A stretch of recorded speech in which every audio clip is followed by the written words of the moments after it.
My name is Nosheen. I am the clinical and compliance lead at Implantly.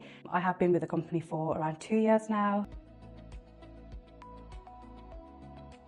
So initially when the patient comes in, we tend to go through a comprehensive medical history check. On this medical history check, we check for previous historical conditions as well as existing.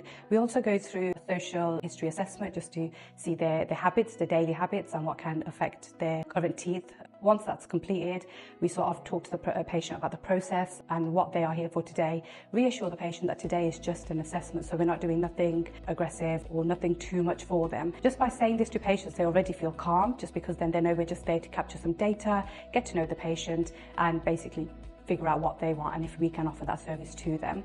Once that's done and the patient is reassured, they're a lot more calmer. We then continue with a clinical examination. The dentist clinically examines their teeth, so we do a full mouth charting, intraoral examination, we do oral cancer checks on these appointments and general oral hygiene checks. We then go on to doing an x-ray called a CBCT scan.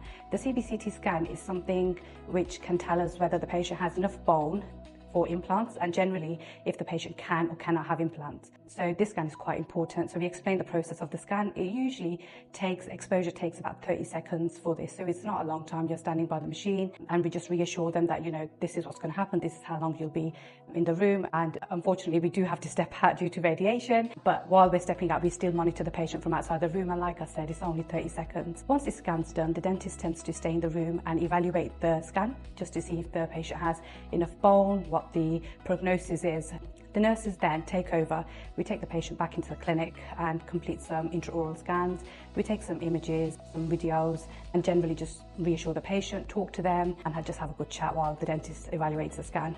Once this is done, the dentist comes back with the results. We discuss this in great detail with the patient, giving them all the options available to them. If we can't treat the patient, we still recommend, places they can go to and what the patient needs to do. We still continue with that care for that patient. And once that's done, we have our treatment coordinators who will talk the patient through the next steps in terms of appointment availability, finances, time schedules, etc. That pretty much is a clinical assessment